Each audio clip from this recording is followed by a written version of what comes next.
como que a gente precisa fazer para não bagunçar o coreto e para não sair assim, conflitando coisas, para não sair com muitas ideias na mão, muitos métodos ali, mas de repente começar a ficar em conflito e não saber qual segue direito. Esse é um perigo, a gente precisa ter essa noção, né?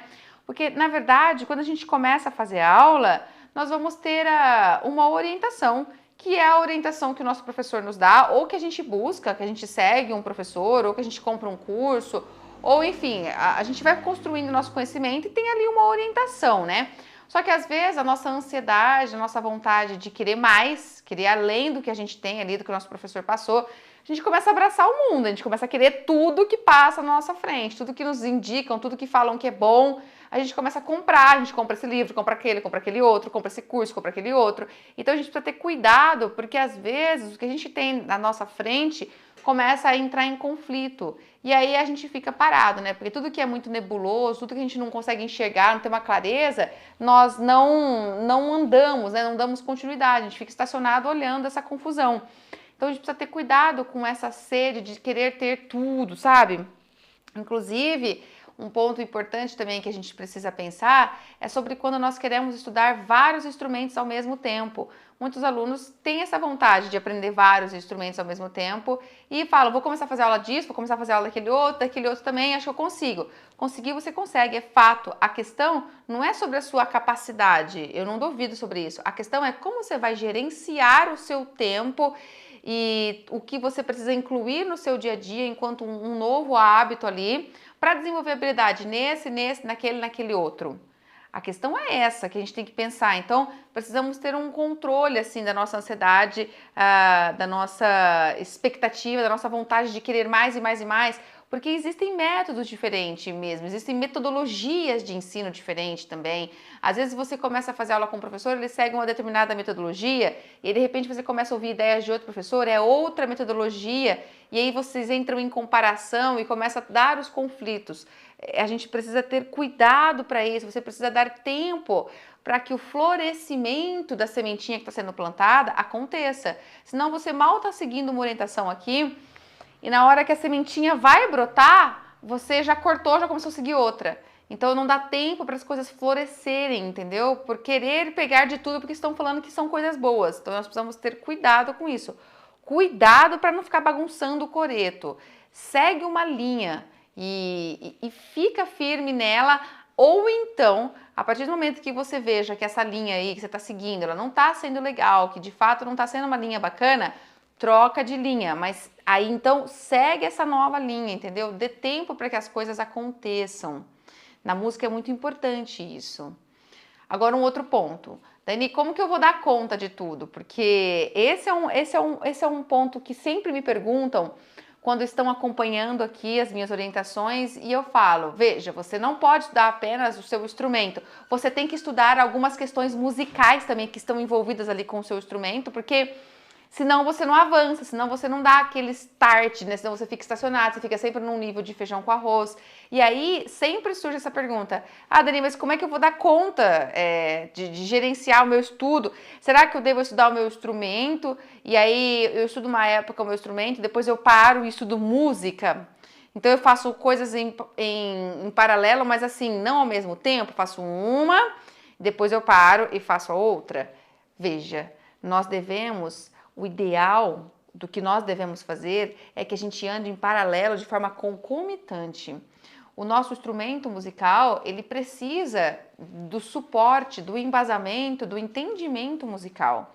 Para que a gente avance no instrumento, nas questões técnicas, no que a gente precisa dominar, no que a gente precisa aprender no nosso instrumento, nós precisamos de uma base de conhecimentos musicais que é o que nos permite conseguir resolver muitos problemas que não são problemas técnicos. Às vezes a gente trava e não consegue avançar ali naquela semana de estudo que a gente está por uma questão musical que a gente não sabe como resolver. E às vezes nem percebe o que é que tem que fazer para resolver nela.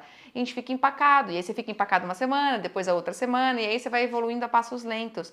Então, quando a gente tem essa base de conhecimentos musicais, isso vai sendo minimizado, minimiza, e a sua evolução vai sendo potencializada. Agora, não dá para você parar um para fazer o outro, Porque de nada adianta você ter uma base de conhecimentos técnicos e não ter a base musical para te socorrer no teu avanço técnico. E também não adianta de nada você ter essa base de conhecimentos musicais e não ter conhecimentos técnicos, porque você precisa desenvolver o seu entendimento musical, você precisa entender sobre música, você precisa formar referências internas auditivas, desenvolver seu ouvido musical, projetar isso no seu corpo, mas depois transferir isso para o instrumento. E se você não tem esse conhecimento da técnica do instrumento, do que tem que fazer para tirar som do instrumento, para dominar aquele instrumento, você não vai conseguir fazer essa transferência. Ou seja, também vai bloquear o processo de amadurecimento musical. Daiane está falando que eu tenho que fazer os dois em paralelo? Em paralelo. Você deve se acostumar a dar pequenos passos nas duas áreas, tanto no seu estudo musical quanto no seu estudo técnico-instrumental, sabendo que uma coisa alimenta a outra, não são universos separados. Não é você ficar estudando teoria e harmonia separado da sua prática, depois você vai estudar prática e nem pensa em teoria e harmonia. São coisas que se conectam, você tem que estar conectado. Você vai estudar seu instrumento, você tem que começar a buscar no que está estudando aquilo que você estudou agora há pouco de teoria e de harmonia. Tá aparecendo aqui? Tem nessa música? Como é que eu faço? Como é que eu resolvo? São coisas que não andam separadas, elas andam totalmente juntas e você precisa acostumar a ter esse pensamento unido, junto, no seu dia a dia de estudo do instrumento. Toda a sua base de conhecimento musical vem para o seu estudo ali do instrumento. Por isso que você precisa ter um momento no seu dia que você para estudar algumas questões musicais, educar o seu ouvido, interiorizar, e um momento onde você para cuidar das questões técnicas e puxa esse conhecimento para o seu dia a dia ali, para o seu estudo técnico. Você tem que fazer esse link, e esse link, na verdade, ele é feito de forma natural se o teu estudo aqui dele, dessa parte musical, foi vivenciado pelo corpo. Isso acontece naturalmente. Se foi um estudo mais mecânico, mais cerebral, ele não acontece. Você tem que ficar se esforçando para puxar ele para a tua prática. Você fica pensando. Quando você tem uma vivência da formação, do entendimento da linguagem musical, isso se internaliza em você, no seu corpo, no seu ouvido, na sua mente, no seu sentido musical. Então não tem como. Na hora que você vai para o instrumento, isso está junto de você. E esse é o ideal, né? Esse é o ideal, mas como eu não sei como você está estudando essa parte musical, pelo menos se esforce para trazer, para comparar, para investigar do que você está estudando, o que tem daquilo ali de música que aparece naquele teu repertório, naquela música que você está tocando.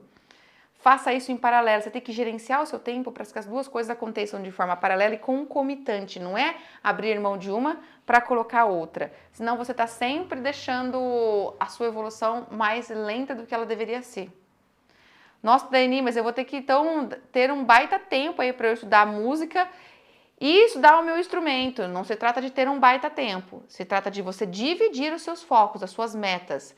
Ah, se eu tenho aqui 40 minutos para estudar, ok, eu vou ficar aqui nesses 40 minutos, 15 minutos eu vou desenvolver alguma questão musical, auditiva, algum treino de solfejo, de intervalos, eu vou treinar alguma coisa que eu preciso, que eu estou avançando ali, que eu preciso desenvolver nesses 15 minutos. Nos outros 25 eu vou ficar focada na técnica.